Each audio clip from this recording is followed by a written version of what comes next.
Hello everyone, welcome back to Himachal success book. आज हम discuss करेंगे 8, 9 और 10 सितंबर 2021 के करंट अफेयर्स। सबसे पहले हम हिमाचल देश के करंट अफेयर डिस्कस करेंगे, उसके बाद नेशनल और इंटरनेशनल करंट अफेयर डिस्कस करेंगे।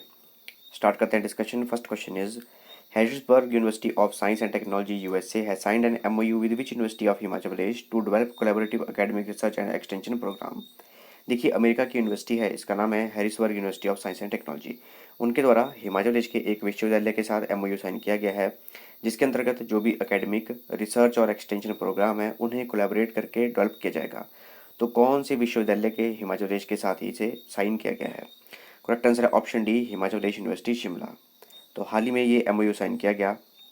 इसके अंतर्गत काफ़ी कुछ कवर किया गया है, जैसे कि future collaboration, implementation of national education policy और integrated degree, employability, collaborative academic research, extension program, और जो भी फैकल्टी और स्टूडेंट के बीच में डाटा एक्सचेंज है वो भी किया जाएगा इन दोनों यूनिवर्सिटी के बीच में। और हिमाचल प्रदेश यूनिवर्सिटी के वाइस चांसलर हैं सिकंदर कुमार।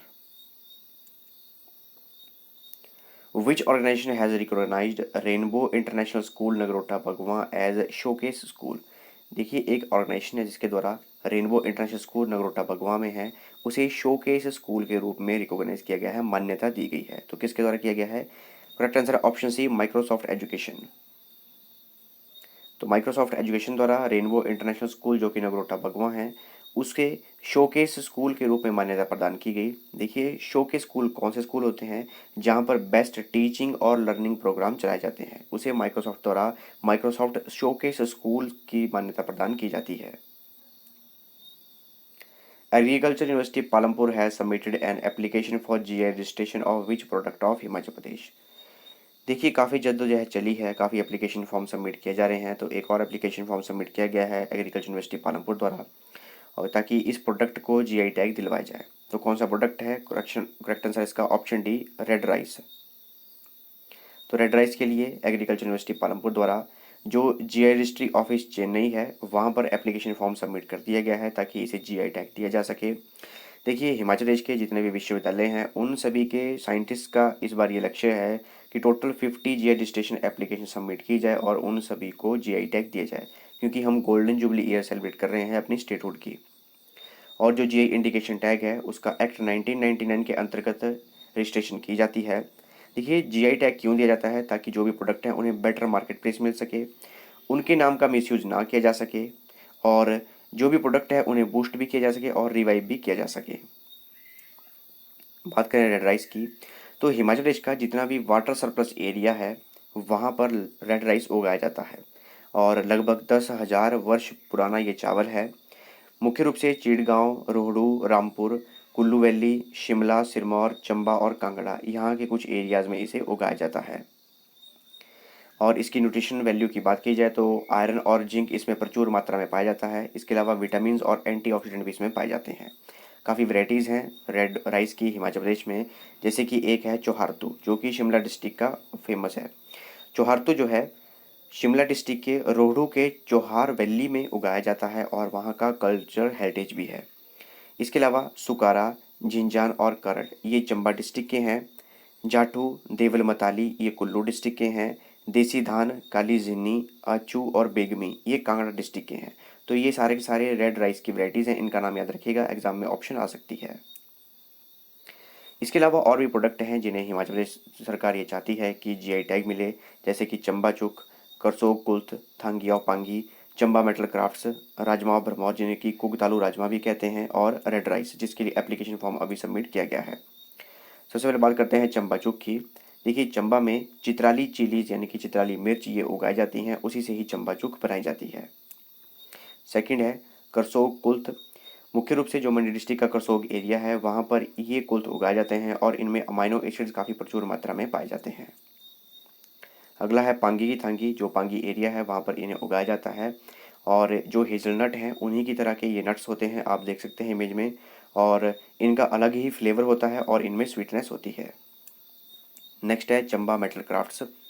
तो ये हमारे आर्ट एंड मेटल क्राफ्ट्स में कवर होंगे।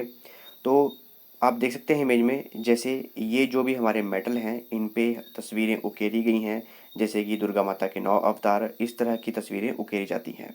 तो ये भी काफ़ी पुराने हैं और इन्हें भी जीआई टैग दिलवाया जाएगा ऐसा कहा जा रहा है। नेक्स्ट है भरमौरी राजमा। इन्हें कुगतालू राजमा भी कहते हैं। क्यों? क्योंकि जो कुगती पास का एरिया है वहाँ पर इन्हें उगाया जाता है। देखिए, कुगती पास भरमौर को लाहौल से कनेक्ट करता है, ये याद रखिएगा।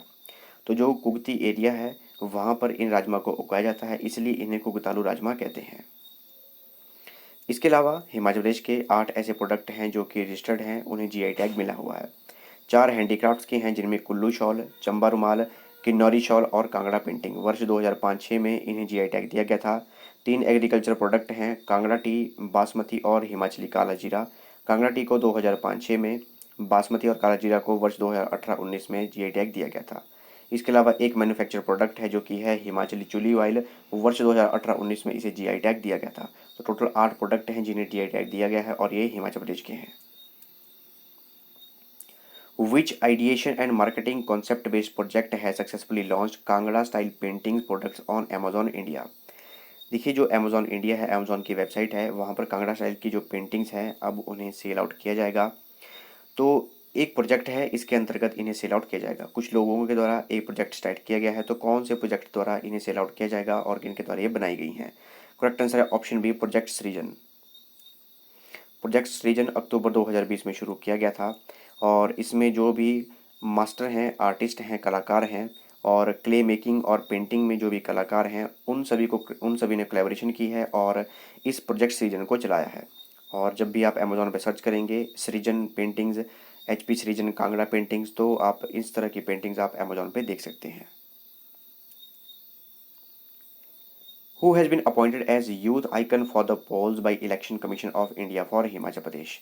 हिमाचल प्रदेश के लिए भारत के चुनाव आयोग द्वारा चुनाव के लिए एक युवा आइकन के रूप में किसे नियुक्त किया गया है? करेक्ट आंसर है ऑप्शन बी, मुस्कान। मुस्कान ये हिमाचल प्रदेश यूनिवर्सिटी शिमला में पीएचडी स्कॉलर हैं और ये विजुअली इम्पेयर्ड भी हैं। तो इलेक्शन कमीशन ऑफ इंडिया द्वारा इन्हें हिमाचल प्रदेश के इलेक्शंस का यूथ आइकॉन फॉर स्टेट बनाया गया। इससे पहले वर्ष 2017 में विधानसभा के चुनाव में भी इन्हें यूथ आइकन बनाया गया था और वर्ष 2019 के लोकसभा के इलेक्शन में भी इन्हें यूथ आइकन बनाया गया था।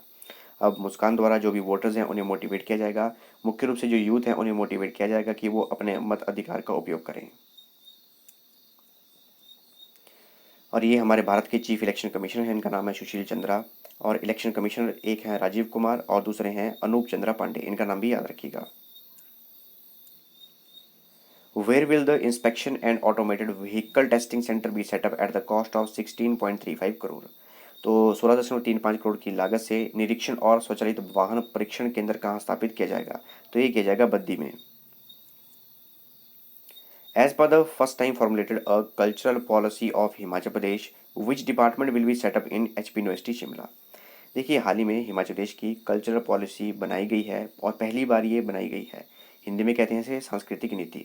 तो इसके अनुसार हिमाचल प्रदेश यूनिवर्सिटी में एक डिपार्टमेंट सेटअप किया जाएगा। तो कौन सा विभाग ये बनाया जाएगा हिमाचल प्रदेश यूनिवर्सिटी में?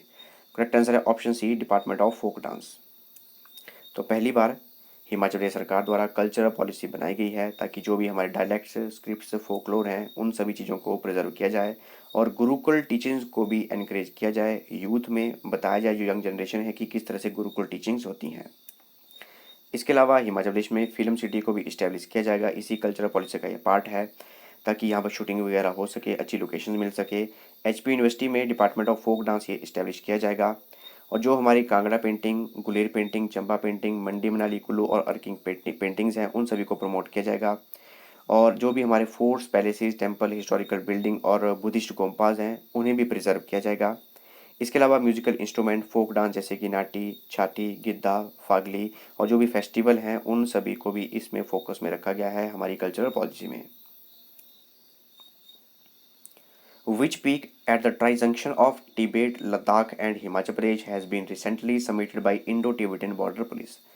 देखिए, हाल ही में जो इंडो टिबेटन बॉर्डर पुलिस है उनके द्वारा तिब्बत, लद्दाख और हिमाचल प्रदेश के ट्राई जंक्शन पे एक चोटी है, उसे समिट किया गया है, वहाँ पर चढ़ाई की गई है। देखिए, जैसे कि यहाँ पर इस तरफ तिब्बत है, इस तरफ लद्दाख है और ये हमारा हिमाचल प्रदेश है, तो यहाँ पर ये चोटी है। तो इस चोटी का नाम क्या है, इस पीक का नाम क्या है? इसका करेक्ट आंसर है ऑप्शन ए, गया पीक। इसे कहते हैं गया पीक। अगर मैप में देखें, ये हिमाचल प्रदेश है और यहाँ पर है ये माउंट गया पीक। तो इस पर चढ़ाई की अभी। तो टोटल 28 मेंबर्स की ये टीम गई थी और इसकी हाइट का याद रखिएगा, ये है 6,795 मीटर की हाइट और हिमाचल प्रदेश के लाहौल स्पीति डिस्ट्रिक्ट में है ये भी याद रखिएगा। Name the student of government college of pharmacy Rohru who will represent India in the international cadet exchange programme to be held in Singapore. देखिए सिंगापुर में इंटरनेशनल कैडेट एक्सचेंज प्रोग्राम होगा तो भारत का प्रतिनिधित्व करेंगी और ये गवर्नमेंट कॉलेज ऑफ फार्मेसी जो कि रोहडू में है वहाँ की छात्रा हैं। तो इनका नाम क्या है? करेक्ट आंसर है ऑप्शन सी, शिक्षा कौशल। इनका नाम है शिक्षा कौशल, इनका नाम याद रखिएगा। For what purpose Himachal Pradesh Swarna Jayanti Vidyarthi Anushikshan Yojana has been launched by state government on teachers day. देखिए शिक्षक दिवस के उपलक्ष्य पर हिमाचल प्रदेश सरकार द्वारा हिमाचल प्रदेश स्वर्ण जयंती विद्यार्थी अनुशिक्षण योजना ये शुरू की गई। तो ये किस लिए शुरू की गई? इन ऑप्शंस को रीड आउट करिएगा। इसका करेक्ट आंसर ऑप्शन ए। तो जो भी हमारे क्लास 9 से लेके +2 तक के गवर्नमेंट स्कूल के स्टूडेंट्स हैं उन्हें जेई और नीट एग्ज़ाम की फ्री कोचिंग दी जाएगी, इसीलिए इस योजना को शुरू किया गया है। इसका नाम याद रखिएगा। और अभी इसे शुरू किया गया है। लगभग 1.9 लाख स्टूडेंट ऐसे हैं क्लास 9 से लेके +2 तक के हिमाचल प्रदेश के सरकारी स्कूलों के, उन्हें जेई और नीट की परीक्षा की कोचिंग दी जाएगी, वो भी फ्री में। तो 2 फेजेज़ में ये कोचिंग दी जाएगी। फर्स्ट फेज़ में जो भी मैथ और साइंस का जो कंटेंट है वो इन्हें प्रोवाइड किया जाएगा और इन्हें पढ़ने के लिए बोला जाएगा। उसके बाद 100 बच्चों को सिलेक्ट किया जाएगा टेस्ट के थ्रू और 15 से 18 घंटे तक उनका लाइव डाउट सेशन होगा और उनके डाउट्स क्लियर किए जाएंगे। डिस्कस करते हैं नेशनल और international current affairs. First question is who has been appointed as the India's sherpa for the G20। देखिए G20 समिट हिमाचल भारत में होगी, तो ये होगी वर्ष 2023 में। तो उसके लिए भारत का शेरपा किसे नियुक्त किया गया है? तो ये किया गया है पीयूष गोयल को। देखिए वर्ष 2023 में पहली बार प्रेसिडेंसी होगी भारत के पास G20 की, और दिसंबर 1 2022 से ही ये प्रेसिडेंसी आ जाएगी भारत के पास। और 2023 में पहली बार ये एक समिट का भी आयोजन किया जाएगा और इसके लिए शेरपा बनाया गया है पीयूष गोयल को। देखिए शेरपा का काम क्या होता है? जो भी तैयारियां वगैरह हैं वो सब कुछ करवाना वो इन्हीं का कार्य है। वर्ष 2021 का जो एडिशन है उसे होस्ट किया जा रहा है इटली द्वारा, इटली के रोम में इसे होस्ट किया जा रहा है, और वर्ष 2022 में किया जाएगा इंडोनेशिया के बाली में। Who has been appointed as officiating president of income tax appellate tribunal. आयकर अपीलीय न्यायाधिकरण के कार्यवाहक अध्यक्ष के रूप में किसे नियुक्त किया गया है? Correct answer option D, GS Pannu. इनका नाम ऐसे ही याद रखिएगा। India tallest air purification tower is installed in which UT state. तो देखिए भारत का सबसे ऊंचा वायु शोधन टावर किस केंद्र शासित प्रदेश या राज्य में इसे स्थापित किया गया है?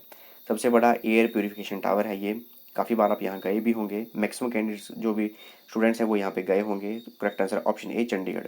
चंडीगढ़ के सेक्टर 26 में इसे इस्टेब्लिश किया गया है और भारत का सबसे लंबा ये एयर प्यूरिफिकेशन टावर है। जब भी जाइएगा तो जरूर देखिएगा।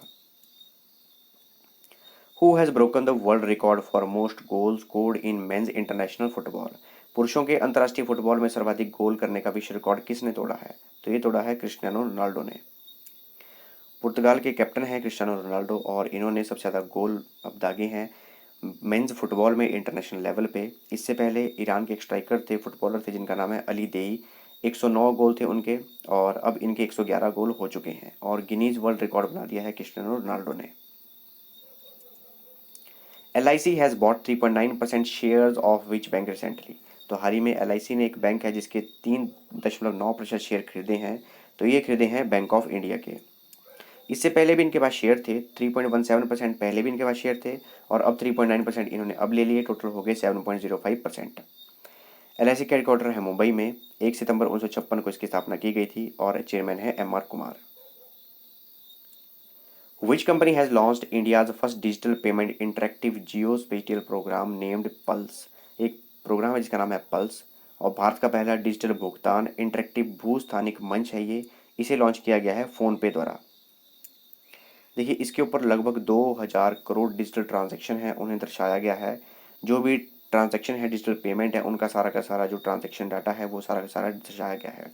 इसका नाम है पल्स और ये लॉन्च किया गया है फ़ोनपे द्वारा। इसके CEO हैं समीर निगम और हेडक्वार्टर है बेंगलुरु में जो कि कर्नाटका में है। Which country was the host of the 6th eastern economic forum summit 2021।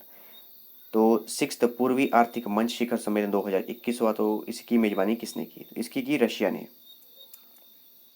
देखिए वर्ष 2015 में ईस्टर्न इकोनॉमिक फोरम इसकी स्थापना की गई थी और इस बार रशिया के व्लादिवोस्तोक यहाँ पर इसकी मेज़बानी की गई और प्रधानमंत्री नरेंद्र मोदी ने वर्चुअली एड्रेस किया इस फोरम को।